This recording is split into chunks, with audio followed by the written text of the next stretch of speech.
Well, hello and welcome to the next installment in Digital J Learning's professional learning series uh, focused on online and blended learning. Today, we're very fortunate to have Rabbi Tzvi Pittinsky joining us.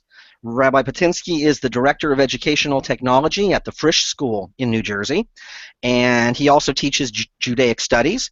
And today, he's going to share with us some wonderful insights into flipping learning in Judaic studies, and we're going to learn from someone who's been doing it for a while now and has a lot of great things to share with us. So I will turn it over to Rabbi Pittinsky, and enjoy, everybody. Okay. Thank you very much, Gary, and welcome to all of you who are watching. I'm going to be opening up a presentation momentarily, but just to introduce myself, I'm Rabbi Tzvi Pittinsky. I'm Director of Educational Technology at Frisch, Yeshiva High School in Paramus, New Jersey. And I'm going to be presenting some stuff about flipped learning and also about real-time assessment in the Judaic Studies classroom, although I think a lot of this will be relevant for almost any subject where you want to enhance it with these tools utilizing technology. Just a couple of housekeeping stuff for those who are watching this live. I think there's a chat window, and you can put your questions there. I won't be responding to questions in real time, but I will at the end leave time for questions that people have. Obviously, you can also email me as well later, and Gary will share that information afterwards. Also, I'm going to be presenting many links during the presentation. Don't worry that you have to copy them down, because there's actually going to be a document with all the links, including the presentation itself, which I used a tool called Prezi to do, so you can watch all the links later on, and go back to them, and you can actually contact me. The easiest way to contact me, if you don't want to use email, is on Twitter at TechRav, T-E-C-H-R-A-V, and you can message me on Twitter, and we can set up a conversation. So now I'm going to try to do a screen share here, and hopefully it'll be successful, and people will tell me. From time to time, I might undo the screen share because you're not going to be able to see me. You'll be able to hear me. Maybe I like it that way, that you won't see me. I'm not much to look at, but hopefully what we're going to be talking about will be compelling and much to look at. So let me see if I can pull this off the right way. So, okay, and now let's see what we got going on here. And we should have a presentation opening up. And I think Gary is nodding his head that he can see the presentation. And so let's get in. Obviously, this looks really small right now, so let's make this a little bigger. Okay? And we're going to be talking about flipped learning and real-time assessment. So in the Judaic Studies classroom. The tool I'm using, by the way, is Prezi. Some of you might know Prezi, P-R-E-Z-I-C, Prezi.com. It's a really awesome presentation tool. I've used it almost to take over from PowerPoint. Occasionally, I use Google Slides as well. Prezi is web-based. It's free, similar to Google in that respect. And it's really very different, as you're going to see. Now, before we get started, I'm trying, because this is a presentation about real-time, to utilize some real-time in the presentation as well.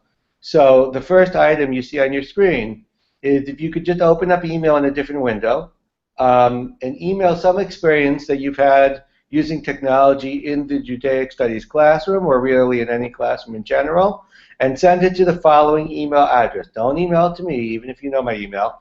Send it to techrav.flippingjds, flipping the Jewish day schools, at blogger.com.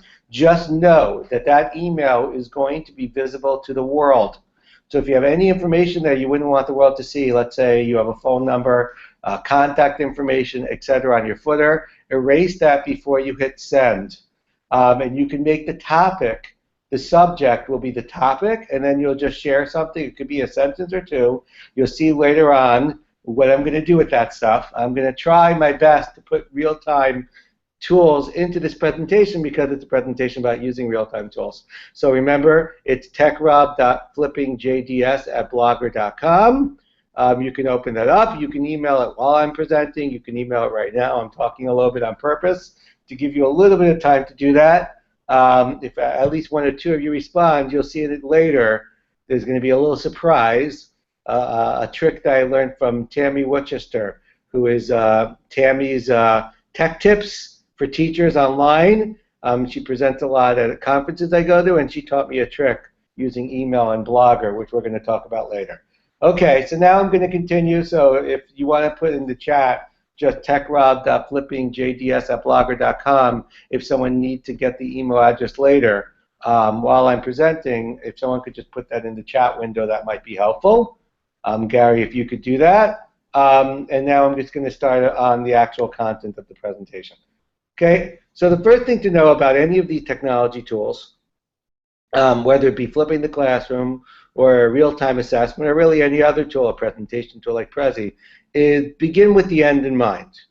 What are your goals? You know, as we say, this is from Stephen Covey, actually, The 7 Habits. I think it's habit number 2, begin with the end in mind. We say it in our prayers every week, L'chadodi on Friday night, Sof Maaseh b'machshavat tchila.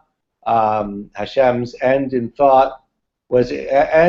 deed was beginning in thought. When God created the world, he began with the end in mind, and he began with the idea of a Shabbat even at the beginning of the creation. Sof Maaseh b'machshavat tchila. It's also a great educational strategy known as a backward design.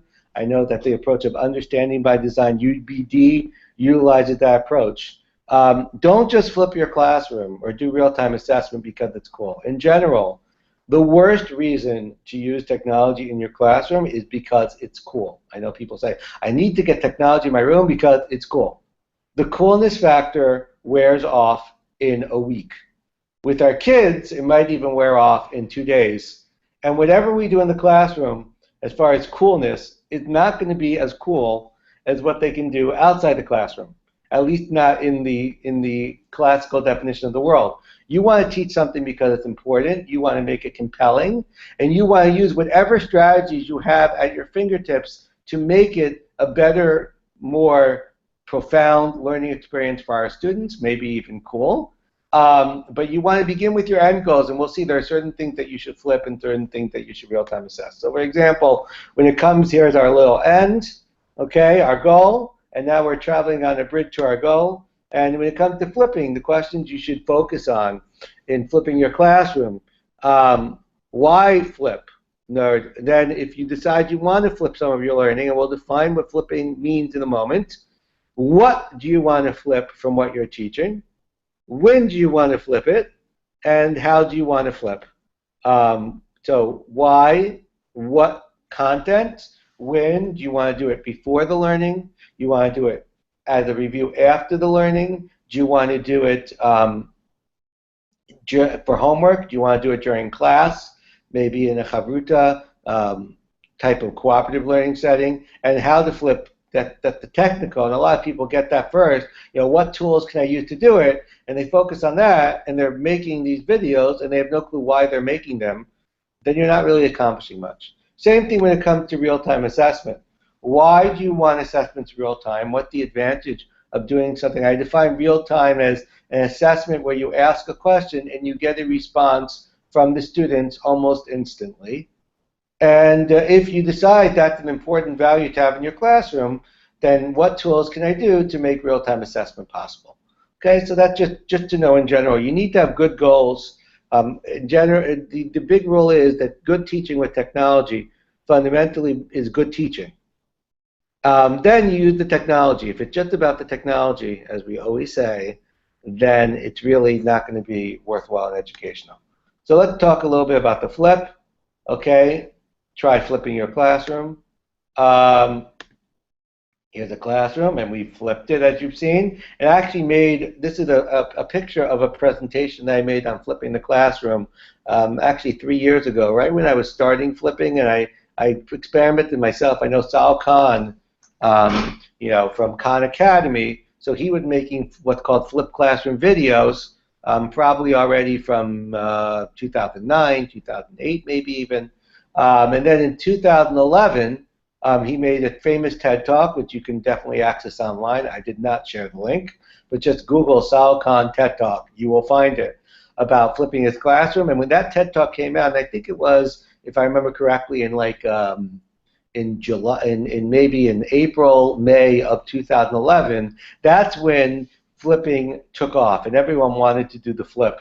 And I experimented a lot in the spring semester of 2011, and then I presented in the fall to my faculty on different models of flip lessons.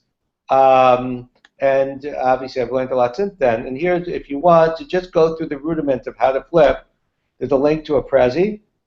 And just remember, as I said earlier, all the links to all the items in this presentation are on a Google Doc that's going to be shared with you. So you don't need to go and worry about that. And there's a presentation. And by the way, the Prezi, the first slide of that presentation is actually Saul Kahn's video on flipping the classroom. I just went to it for a moment. I'm not going to show that because we're going to focus on, the more meta topic, not how to flip and not an introduction to flipping, but why and all the other pieces. So I just wanted to reference that, and you can obviously take a look at that presentation. So why the flip? So this is from two veteran flippers who run the fliplearning.org website. I think one is named Aaron Sams, and they've been flipping their chemistry science classrooms even before YouTube. They were making videos on podcasts for people to watch on their iPods for the classroom lessons, and they define what's flip learning. So this is the only time I'm going to read from a slide. You can read it yourself, but I'll read it. Flip learning is a pedagogical approach in which direct instruction moves from the group learning space to the individual learning space, and the resulting group space is transformed into a dynamic, interactive learning environment where the educator guides students that they apply concepts and engage creatively in the subject matter. Now that's a lot to bite off, but let's just try to talk about that just a little bit, and then I'll be giving you examples of that.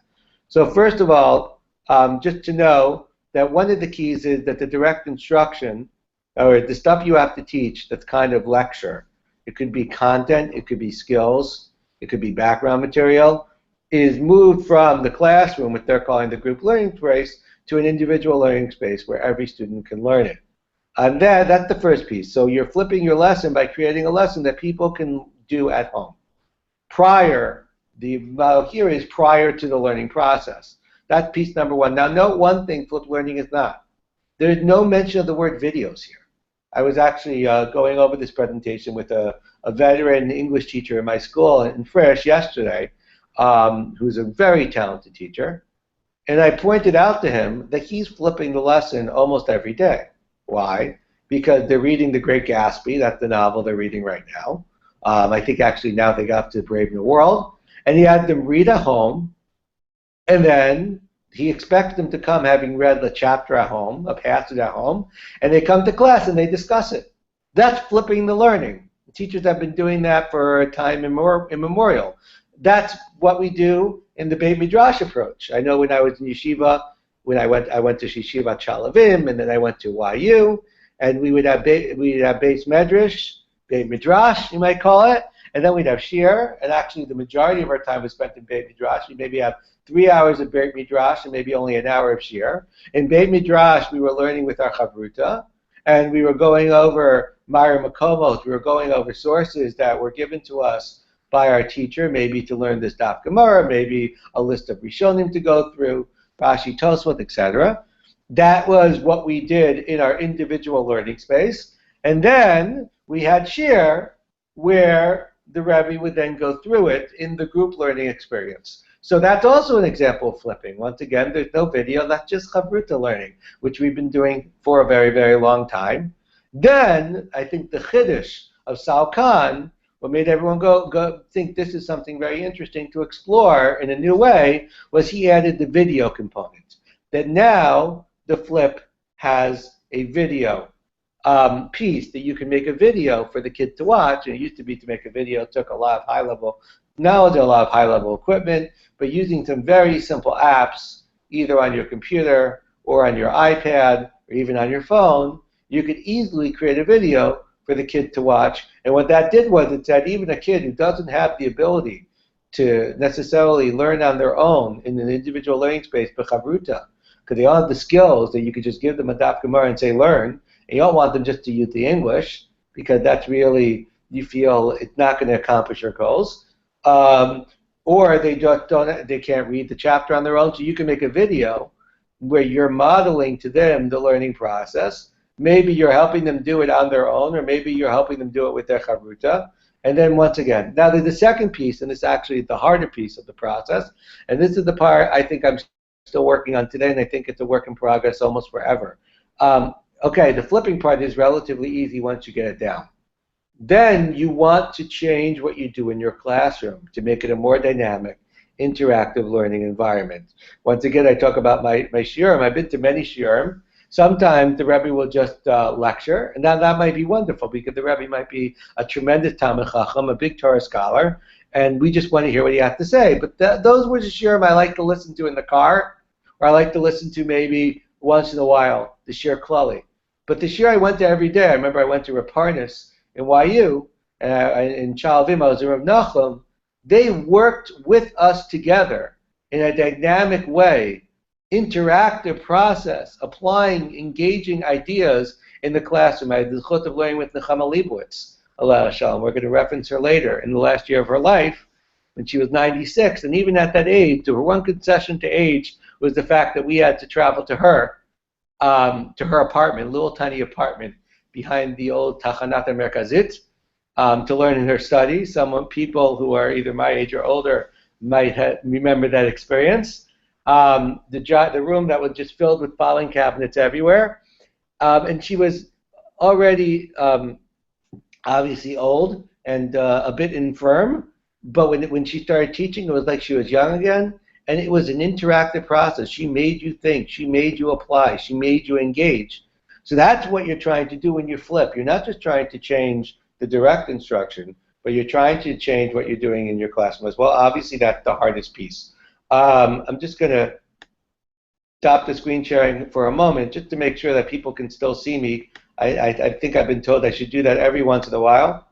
So I'm going to stop sharing just for a moment. Now we're going to talk about the hows of how to flip.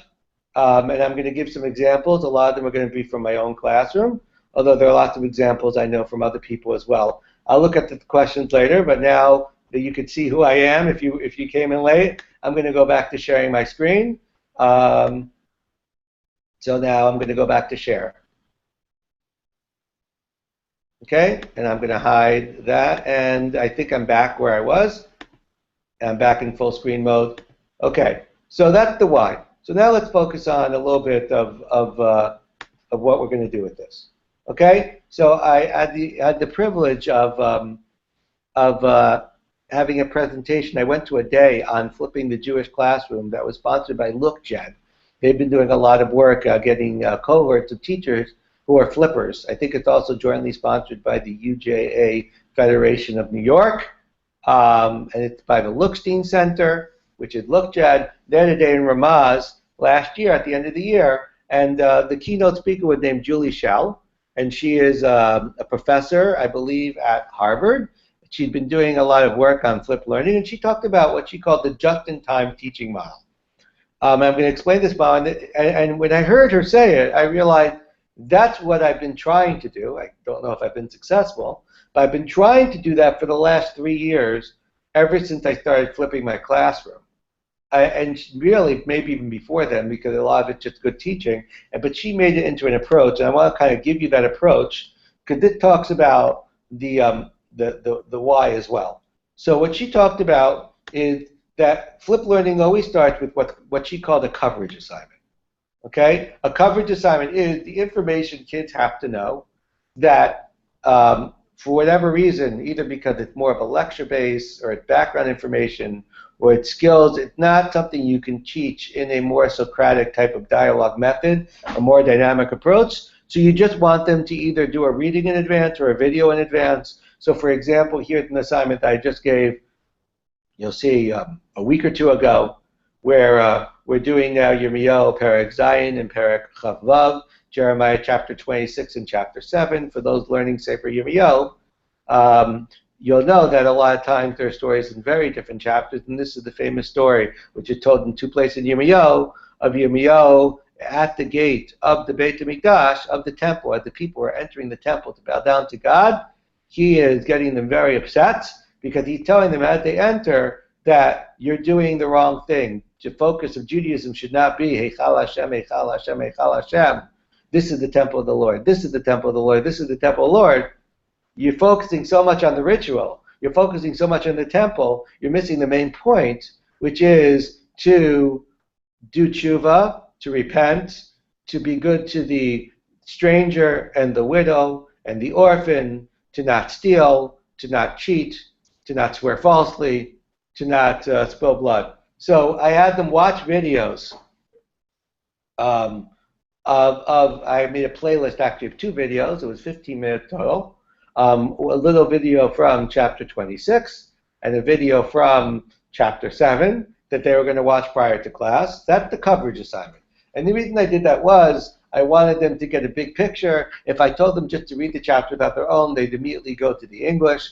I feel in the video, as you're going to see if you watch some of my videos, I'm going step by step through the process, and they're actually able to listen and see what I'm saying. And I'm pointing to words, I'm underlining words, and so I'm modeling for them proper reading activity, which I think is a very important skill set now, so they can watch and rewatch the video. So here's a link to those videos. As I told you, all these links, this is just that playlist.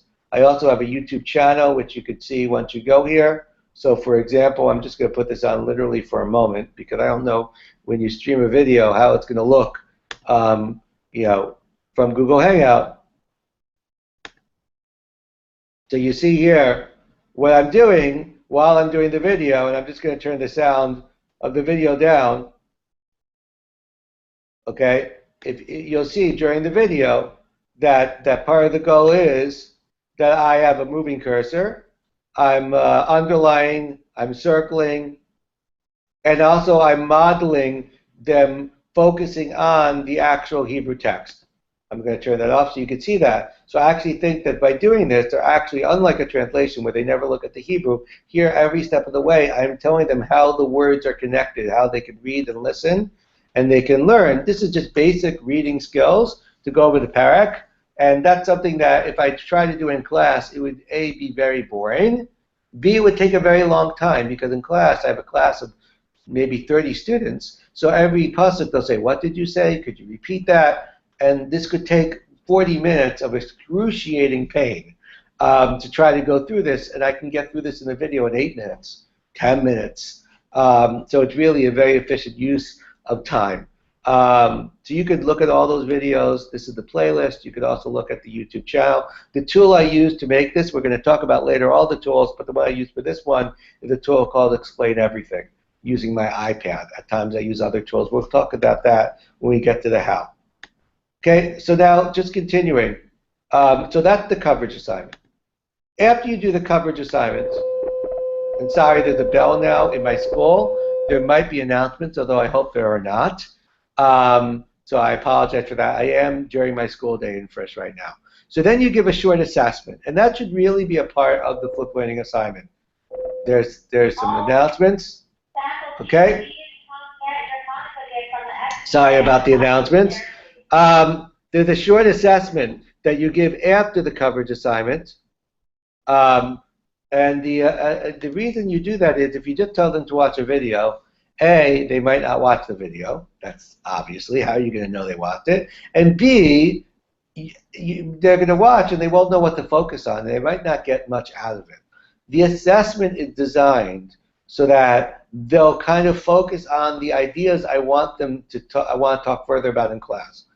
So, and here I used our learning management system. I'm going to talk about that a little bit later, which is Haiku, to create this quiz. So Haiku gives you a lot of options. So there's fill in the blank.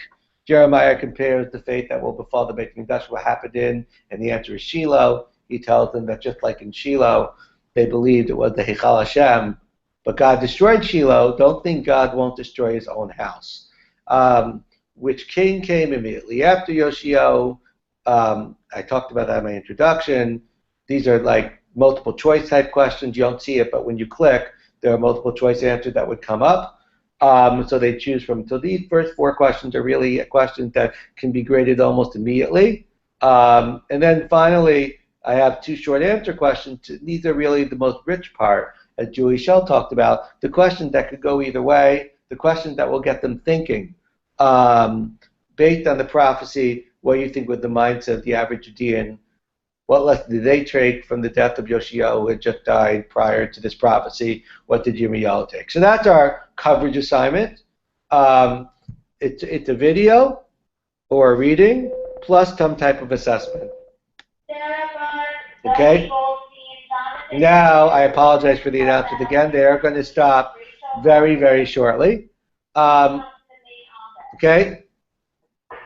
The second piece is this is just another example of a coverage assignment. If you don't have a learning management system in your school, you can use other things as well for your learning management system. So this is a Google form. So if you just go to Google account, one of the items in Google Docs is create a form. And a form would work very well. This is from Ezra, something I did a couple of years ago. And once again, you could have multiple choice. You could have short answer questions. So there are a lot of ways that you could do the short assessment piece. That's, I think, vital. If you just give a video, A, you have to require them to watch the video. If you just tell them it's a nice to do, kids won't do it. And B, you have to give them some type of written assignment. Hopefully the goal is that you tell them that with the video and the assignment, it still won't take that long, maybe 20 minutes or so to do both. Okay? That's the coverage. And here's a link, by the way, to the Google form. If you want to actually see it, it's still active. That I could open up for you. So you could see an example of a form. Once again, that's in our links. So that's the second piece. And now Julie Schell says the next piece, and the most important piece, is what you do in the classroom. Okay? Your rich classroom activities. In other words, if you're just flipping your class and showing them a video at home, and then you're giving them assessment, and your class is not dynamic, then what's the point of flipping? I find that to be the hardest because you really have to think about how to rethink how you teach, but really the most rich. For example, this is a program that we did with all of our 10th graders before Yom Kippur. Actually, we entered it in the Atid Challenge Day School Innovation Contest. I'll make just a slight plug for it. You can look at our entry. You can look at lots of other entries by going there. You'll see a link in a moment.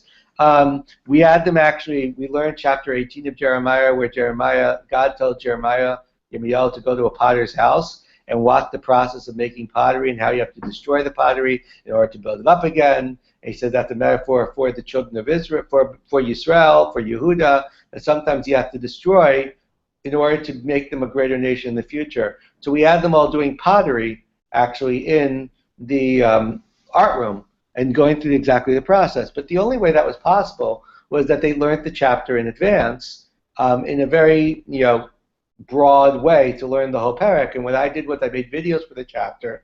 They learned the chapter in advance with the videos, maybe had one lesson in class, and then we could do the creative project. And what made it connect so well, that it wasn't just a project, but it connected intimately to what we were learning in Yirmiyahu, and really to Yom Kippur, and the idea that we say their Yom Kippur prayers as well, that we are like clays in the hand of the potter, with the fact that the video was there and the assessment so that they could learn the content they needed prior, so we could do really creative stuff in the classroom. If you like this project here, just my slight plug, you can vote for it.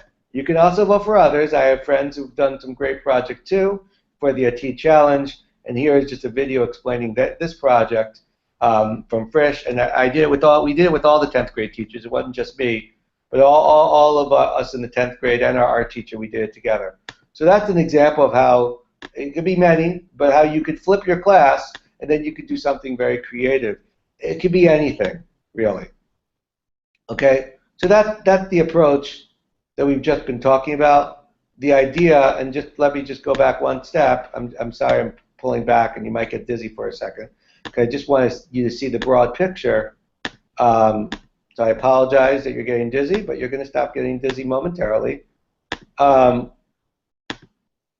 what Julie Schell called the just-on-time teaching approach, with the coverage assignment, followed by the short assessment, followed by the rich classroom activity, which could then lead to the next coverage assignment, the next short assessment. So that's a great flipped learning model. And now we talked about flipping the classroom a little bit. We're going to go to a totally different strategy of real-time assessment. At this moment, maybe I'll make one stop for questions before we get to the next piece. So I'm going to, in a moment, I'm just jumping ahead, but we're going to go to the real-time assessment piece momentarily. But I'm just going to stop screen sharing right before we get there. And now you won't be dizzy anymore.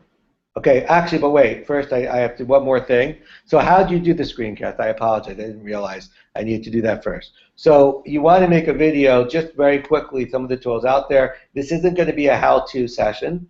That's something that I guess you can look online.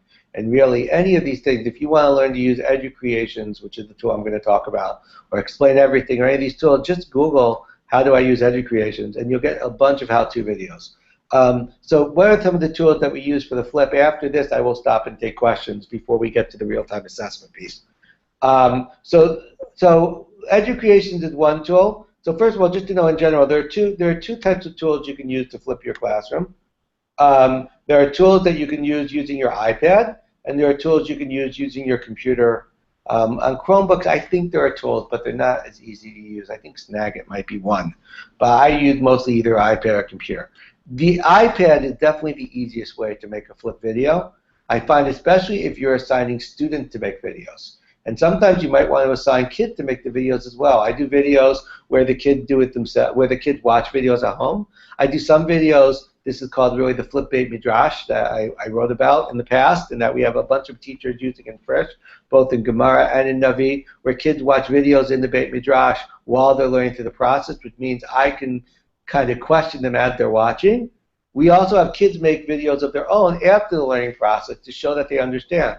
Just like I can make a video explaining pasuk by pasuk the reading, they can make a video reading back to me the psukim. I do that often.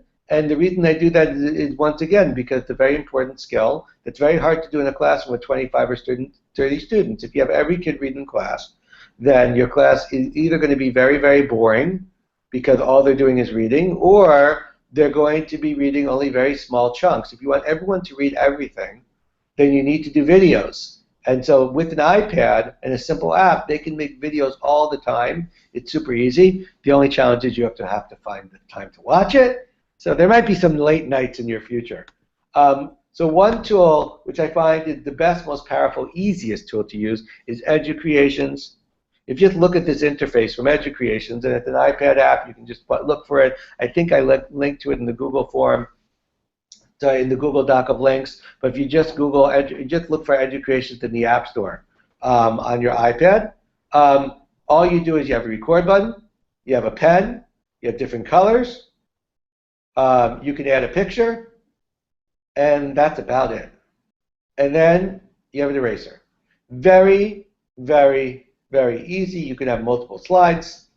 So it's probably the easiest tool. And with an iPad, because the iPad has the built-in recording microphone and the built-in touch screen, it makes it so you have them bring up, let's say, a picture of the psukim, have them talk about the psukim, have them underline, have them send it to you. I also do this for projects, where at the end of the project, instead of them making the PowerPoint to present in class, sometimes I have them make videos, and I use EduCreation as one of the options, and I find it the easiest way. When I assign kids to do an EduCreation, I very rarely have kids who have problems doing it or problems sending it to me. When kids use their phone or they use some other programs, I find that then they might be more powerful, they might not, but the error rate gets much higher on kids who can't do it. So it's really a game changer.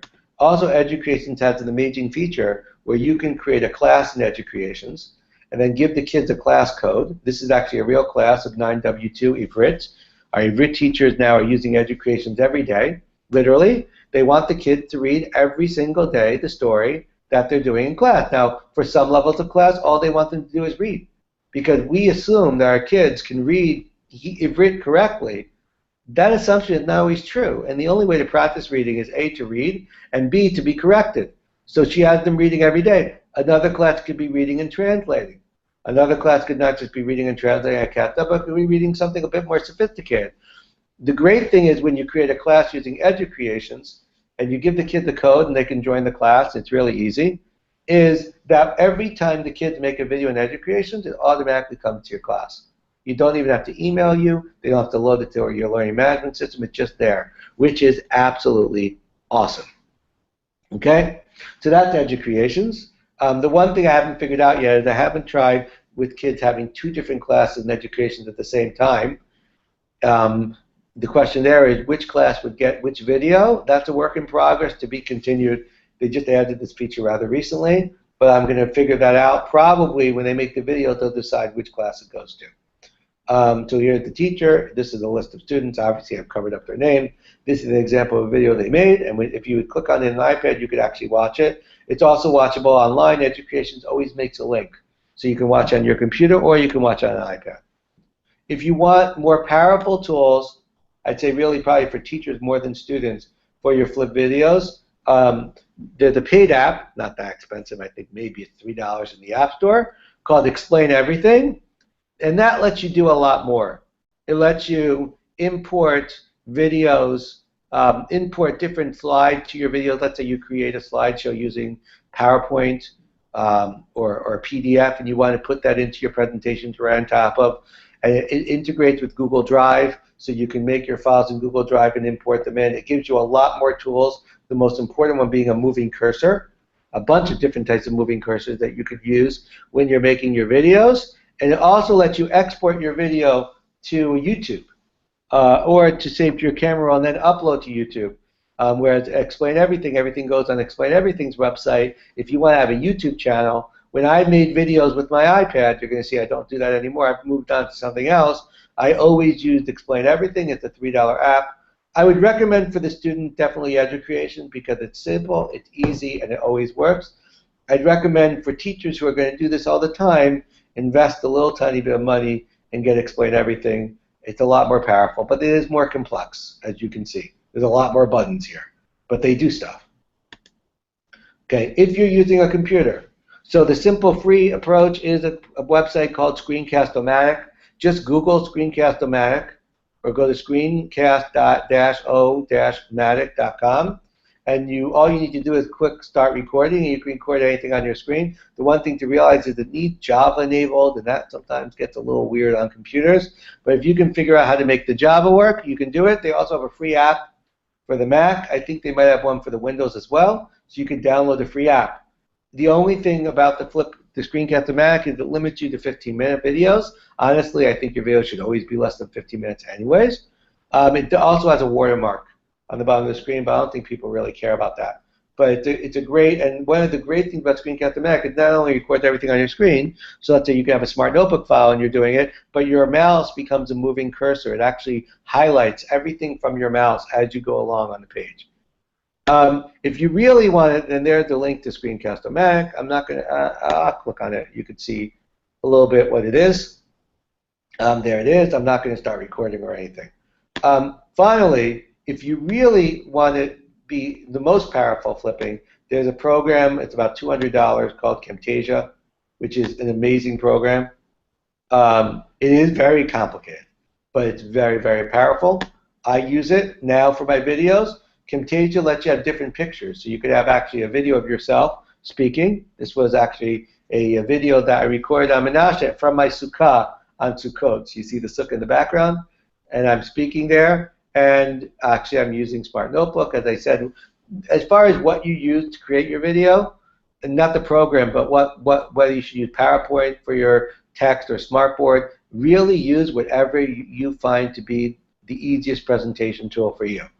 Just use whatever you use, and then make the video. It lets you create moving cursors. It lets you make animations. It has like a little timeline feature. Camtasia is the most powerful program. Obviously, it's A, expensive, and B, it's complicated because it's powerful. Okay, so I've started dabbling with that as well. So now that we got the how and the what, now we're going to start talking about real-time assessment. I'm going to unshare my screen for a moment, and maybe I'll take just a couple of questions on the first half of our presentation. On the flipping part, I think I went a little longer than I thought I would, but hopefully we have time. And I'm just going to look if there are any questions so far. Should I look in the chat and see the Q&A if anyone asked any questions? I'm just looking at the chat. Okay, So there are no questions at this moment. I'm going to now go back to the second part, which is the real-time assessment piece. We talked about the flipping, now we'll talk about the real-time assessment. So once again, I'm going to go back into the Prezi. We'll have time for questions at the end again. So if anyone wants to make questions in the comments, you totally can. Okay? So I'm going to click share, and now I'm going back. And at this point, you should be seeing, once again, my Prezi presentation. I'm going to make it in full screen. So real-time assessment. So once again, why would you do real-time assessment? So you'll notice that I have all this technology. They have a picture of an elderly woman, that's Nechama Leibowitz, Aleh Shalom, who really is my inspiration for a lot of what I do with tech. Now you'll wonder, how could Nechama, who used little, typewritten, ditto sheets, be the inspiration? Because the way she taught was so progressive. And one of the things she would do is she would ask a question. She'd give out little pieces of paper, and everyone would have to answer, and it would be a thinking question. It wouldn't be a simple question.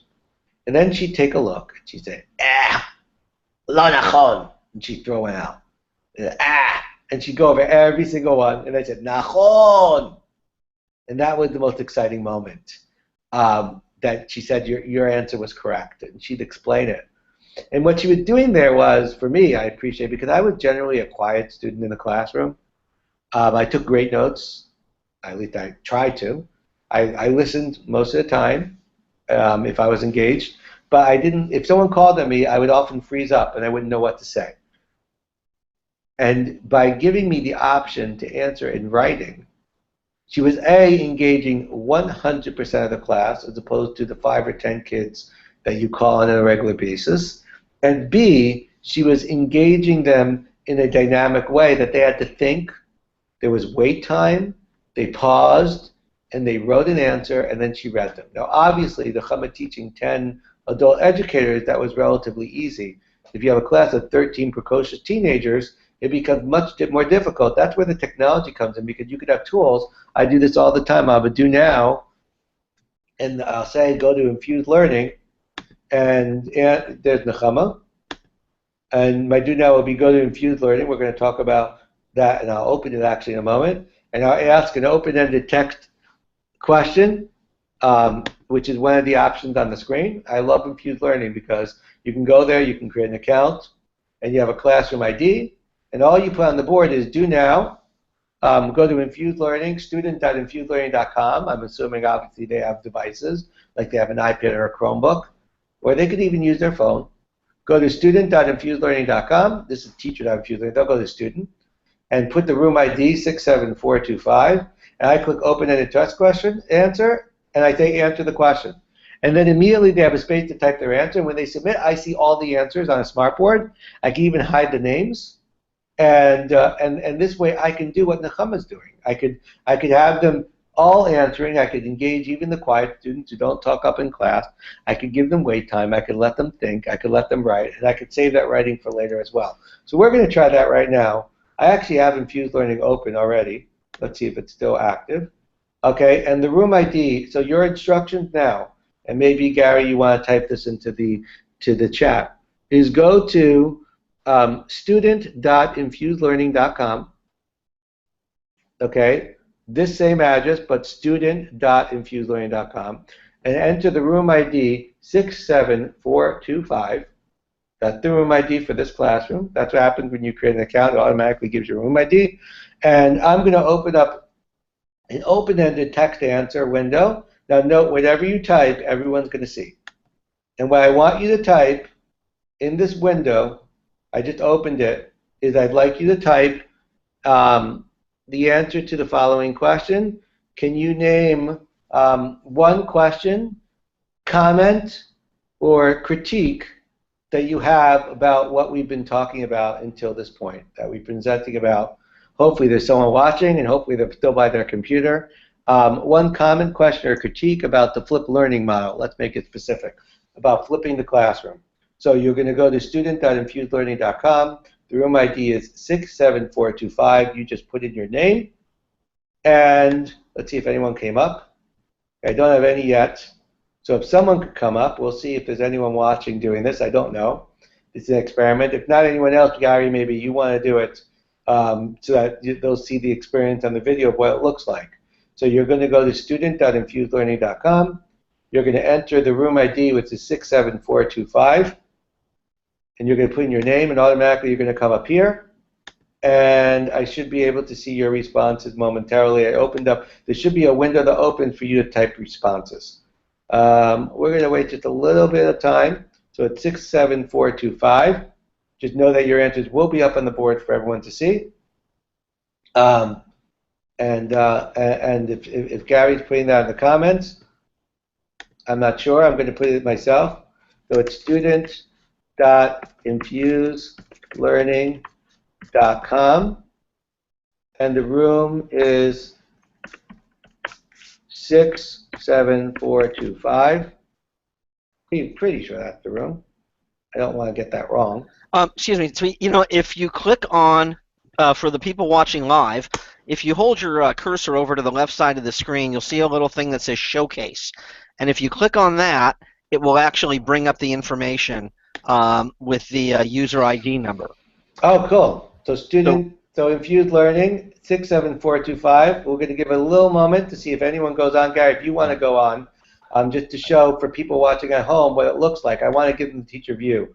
So you can just, there should be a text box screen, and they should type, and basically what I'm just giving a simple assignment right now, any question, comment that you have about the presentation so far, you can type an answer over here. Rabbi Pittinsky, it says waiting for activity in room. We have somebody online who just let us know that. Okay, so let me open it again. I'm going to open it again and tell me if it comes in now. I just opened up the okay, there we go. I have a student. And other students should be able to get on and just write a comment about flipping the classroom. It could be a comment about Infused Learning or a comment about the presentation so far. The presentation, I think, is going to go maybe for another 15 minutes or so, if that's okay. I'm going to show, but we will, as a class, be able to see what you write, Hannah. So be careful what you write. Okay? And it's actually on the right-hand side where the showcase link is on the right-hand side of your screen, I believe. Okay. So I'm going to go to details, and I can see responses. So when Hannah finishes typing, the responses will come up there, and you'll see, obviously, in a group of 30 kids, I would have a very long list of people, and I'll show you what I can do as a teacher from this list. So if someone just gets in and writes a response, Gary, if you could check if other people are able to get on. I'm not sure who's watching live at this moment. But Hannah, if you're watching right now, if you could just type a comment, a question, something about the presentation so far, so we could share, I could show it here. So it shows you all the responses would be listed over here. Here you see all your students. You could have a very long list of students, and here would be a summary of the responses as we go along. So that's one tool. It's a real-time assessment tool. The great thing about Infused Learning is it doesn't require an app. It works on a computer, it works on an iPad, it works on a phone, it works everywhere. Rabbi Pittinsky, really well. I think we may need to move on.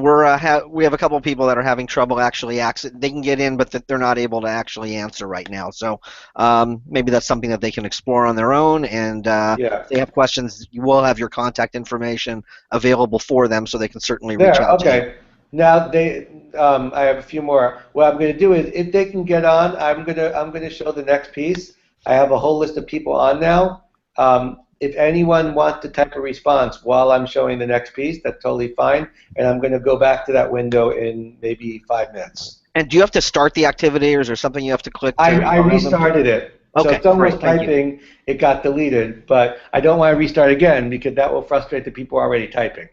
Because I just did that once. Okay, the next piece. If you want something more than just a question, you want a full-fledged presentation, where every part of your presentation has interactive pieces, Nearpod is the app for you.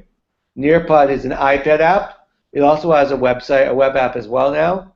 And you create presentations using whatever you want. It could be PowerPoint, or it could be just a bunch of pictures. And you have all sorts of activities that you can give them. So for example, it could be like infused learning where they type a response. It could be a quiz that's multiple choice. It could be here, a circle where they draw. Infused learning has a lot of these things as well. But Nearpod, the great thing about Nearpod is it's built into an actual presentation. So let's say if you're already teaching with a smartboard, so you would convert that, let's say, to a Nearpod, and the kids can respond.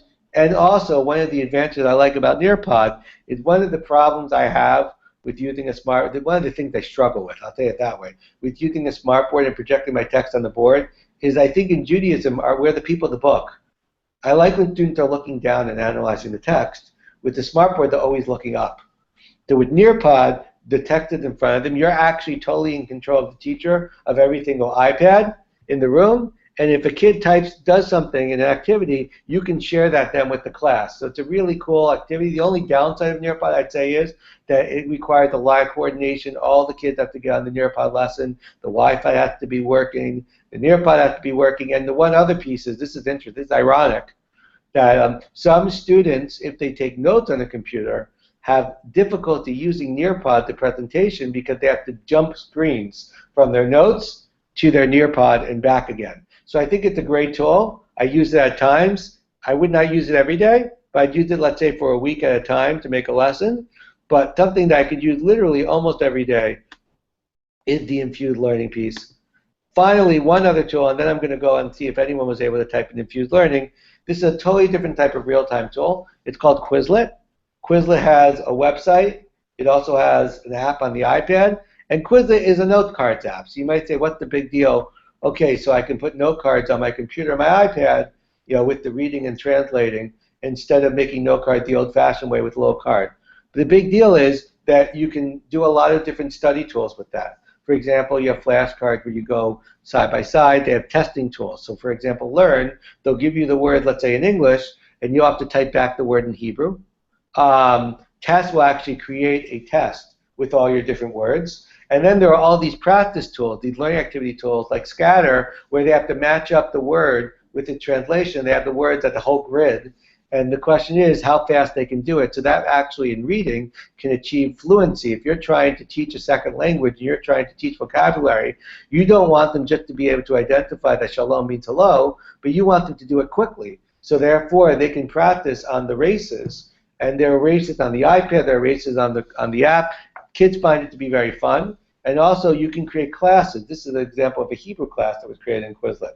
So when you create classes in Quizlet, you can actually share, a kid can share, or you, the teacher, can share someone's cards with the class. So the teacher is never creating these cards. The kids are creating it.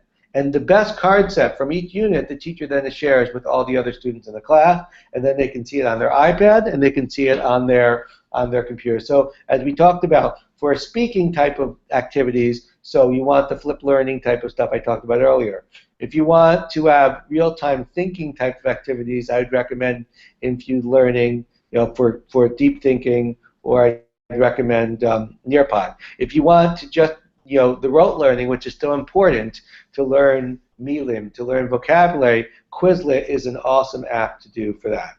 So those are a couple of the real-time assessment tools. The last piece we're going to talk about is learning management systems, which kind of put this all together. But first, I'm just going to see, just to see if anyone was able to answer anything here. Apparently no one was. But that's a great tool if people want to try it out, to type in the Quizlet screen. It's a really awesome, awesome tool to do. And you just open up an open-ended text answer, and people can type as well. I'm now going to go to the last piece, which is the learning management piece. So learning management system really puts it all together. I had a mentor of mine in educational technology, Shmuley Spiro, alav shalom. He passed away a few years ago of cancer. They actually featured him in a New York Times series on cancer treatments, experimental treatments. And I learned with him in Azrieli graduate school about 10 years ago. And he was really one of the trailblazers in educational technology. And one of the things he used to say is, what you give to someone who has everything, you give them a box to put it in. And he said that's the most important thing in technology. We have all these tools. We have our Nearpod, we have our infused learning, our Quizlet, our flipped learning. But how do I broadcast all that to the kids? in a fashion that's a coherent fashion.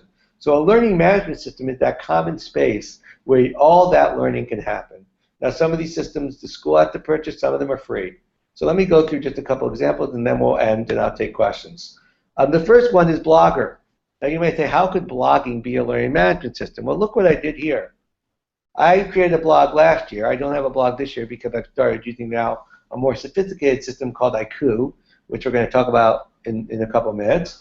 And in Blogger, I made an email address where every single student had access to the address, and when they emailed something to that address, it would become a draft in my Blogger. In other words, it would become a blog draft, and if I clicked post, it would automatically come up. I could even make it that would come up automatically from the email. Wouldn't even have to have that moderation of posting.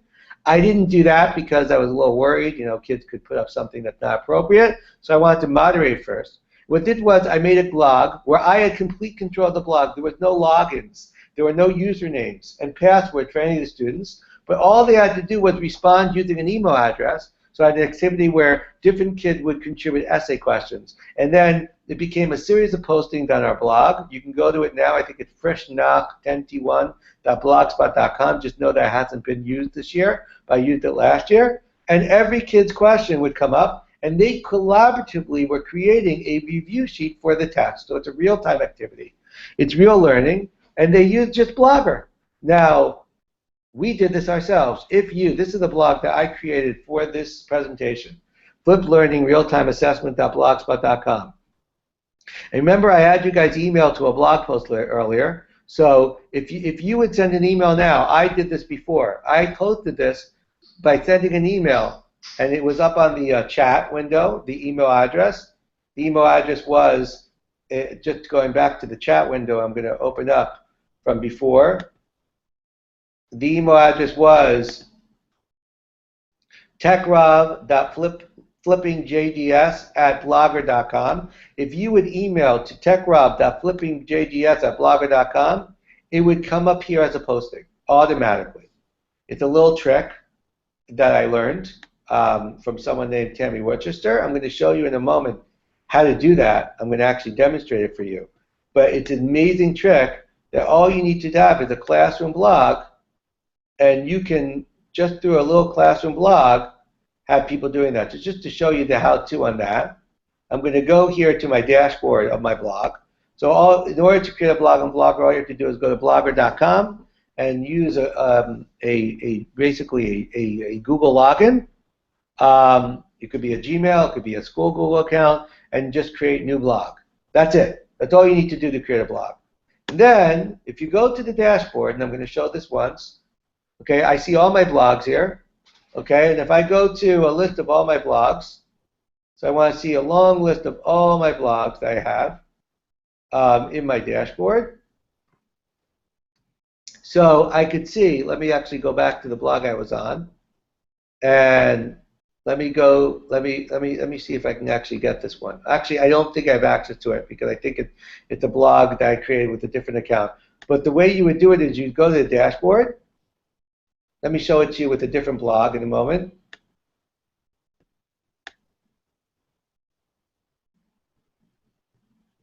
Can you still see the blog that I'm showing at the moment? I just want to make sure. I'll do it with a different blog. So let's say I have a blog, Frisch School.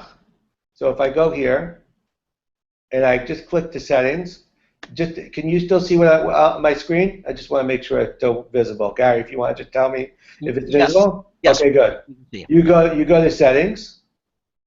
Okay, so just to go over that again, and if you don't get it, you can just watch the video.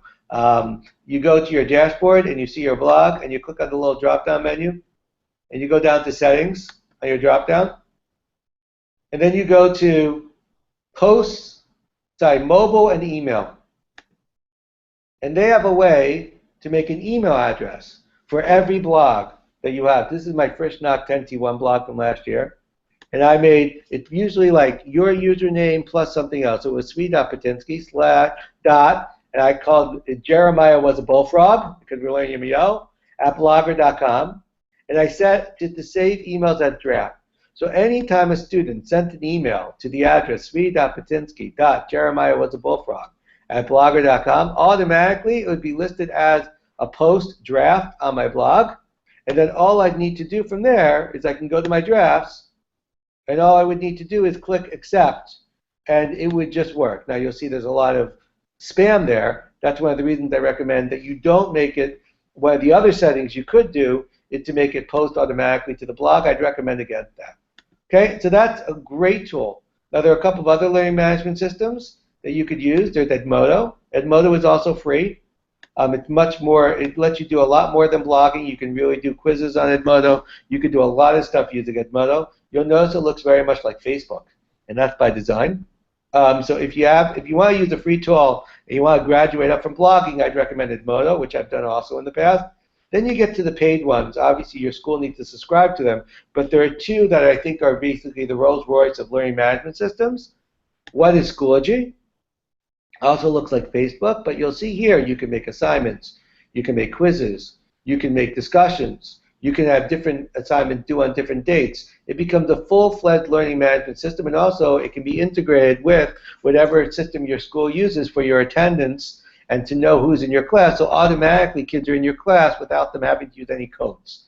So that's one that's very popular. The other one that we thought, I think equally popular that we use at Frisch is Haiku Learning. Haiku Learning does basically almost everything that Schoology does, but you'll notice that the interface doesn't look like Facebook. It looks much more like a page, like a blog, really like a wiki, where you can put slideshows, you can put videos, you can put text, you can put announcements, you could put files, and once again, this is two-way communication. So I could put a video, and then I could put a quiz, and they can respond to the quiz, and then I could put a discussion. And so really, if you want to do some real-time assessment tools, I would recommend that you look at some of these, whether it be Haiku or Schoology, if your school subscribes to it, or if you don't have a school yet, using some of these tools, Edmodo, which is free, or Blogger, which is free as well, and use that little trick I learned from Tammy to go into the settings and the email settings and make an email address for your blog, and then the students will actually be able to post to your blog. That's basically it for the presentation. I'm going to take questions at this time, but you're going to be able to see me again. We do have a question, Rabbi Pittinsky, and someone had a question about infused learning, okay. and they were wondering, does it allow you to give any kind of fast feedback on short answers that are typed? Like you can do some kind of a click for correct, not correct, see me, or something like that. Is there any way to provide that immediate feedback on that kind of That's a great question. Kind of questions? That's a great question. I know that the more advanced tools I talked about at the end, namely Schoology, Edmodo, and Haiku, have that feature where you could take a quiz and it will. There are two types of settings I know in Haiku, and I know that Schoology and Edmodo have the same. One is a test, they call it, where I take a quiz and I don't want them to get immediate feedback, and I give them feedback later. And the other is the self-check activity, where they immediately get feedback. I don't think you can do that in infused learning. I don't know for certain, but I don't think so. Great, thank you. Just to remind everybody, just to let everybody know, there should be a little grid at the top of your screen where you can actually toggle and see the questions which are in the Q&A pod, and also be able to toggle between that and the showcase, which looks like a little tag link. The links that Rabbi Pittinsky talked about are now active in the showcase, so you can see those as well. And if you do have any questions, you can use the Q&A pod to be able to ask those before we close out. And I'm sure the links will be shared also when you upload this to YouTube. Yes. Probably in the details in the comments. Sorry, the details underneath, where you describe the name of the presentation, you can put the link in there as well. We absolutely will. Okay. I'm looking at the chat. I'm looking at the Q&A. If anyone has, this is your chance. If you have one question. Okay. And usually the infused learning works very well. I don't know why it didn't work at this moment. I used it literally yesterday with my class. But whenever you do something in real time and you're doing it remotely, that's always the big question, whether you could do it. So I have a couple of questions. Do students need an account for edu-creation to explain everything? And the answer is for edu-creation, yes, they do. But one of the things I know that was a game changer for us, we became a Google Apps school. in the last 2 years. And there are a lot of good reasons you should get Google Apps for Education. One of them is that almost all of these apps, whether it be Quizlet that requires an account, whether it be EduCreation that requires an account, whether it be Haiku that requires an account, Edmodo, I'm not sure, I think Edmodo as well, all of these have sign in with Google. And therefore, even though it requires a new account, for all intents and purposes to the student, you just tell them sign in with your Google account you already have, and you've taken out that whole piece of I need to create an account, which often, it sounds like it's a prosaic thing, but that could be the biggest barrier to using an app, that I don't want to sit there for 10 minutes. I don't know what my password is. I can't create my account. So use sign in with Google and EduCreations and and Quizlet, and they let you create accounts right through an account they already have. Any other questions? And then we're going to stop. I know I went for a little longer than I thought I would. I apologize for that. Hopefully it was worthwhile. I think we have one. Yes, absolutely, Rabbi Pittinsky. We do have one last question, just to follow up on the question about the feedback on Infuse. And really, the question was more about any of the tools that you shared. I guess just to clarify, what they're hoping to find out is, do any of these tools allow you to give quick feedback for written answers, not just immediate feedback on multiple choice, or but if they have a written answer, can you give them some kind of a quick, immediate, maybe even just a little bit of initial feedback that you might follow up later? Okay, so you're on track. Yeah, something like that. This becomes a challenge, and the reason of the challenge is that computers are dumb. I know we think computers are super smart, but they're not. They only put in what we tell them. So the problem is a written answer. If they're answering something, I apologize. There are announcements now. A written answer, if they're answering something that requires thought, the computer is not going to know. Only you, the teacher, can tell. If it's a one-word answer like fill in the blank, then yes, Edmodo, Haiku, and Schoology all have features for fill in the blank. But when it comes to a deep answer, you can't give immediate feedback. It's not possible. But what they do let you do is they do let you give feedback when you read it and you grade it. But there will never be a computer program that will be able to grade an essay, or hopefully in an intelligent way, because I think that requires real intelligence. And maybe I'll be wrong, but I don't think that computer is going to be able to pull that one off. Great, thank you. And I think just to clarify for the person, I think what they were asking was, and the answer clearly is that it's not available, but if there were maybe some preset choices where you could have, where you maybe click one and it shows them you're on track, or you click two and it says please see me later. Well, apparently that's not something that. Well, if it's fill in the blank, you could do that, because you give like 1 or 2 word answers, and I give often I do fill in the blank, and I'll give 4 possible right answers. But also I can override it because they could just spell Shiloh the wrong way, and I'm not going to involved. But if it's something that requires more than a one-word fill in the blank, how would that be possible? Because that requires really thinking. Right, got it. And Okay, that's great. something the computer is not going to be able to do. Wonderful. Well, thank you for clarifying that, and really for all the wonderful information. This has been an incredibly informative session, and we thank you, Rabbi Pittinsky, for your time today and for sharing your experiences with us. And please, everyone, make sure you check out the links. If you haven't looked at it in the showcase, we will have a link posted with the YouTube video.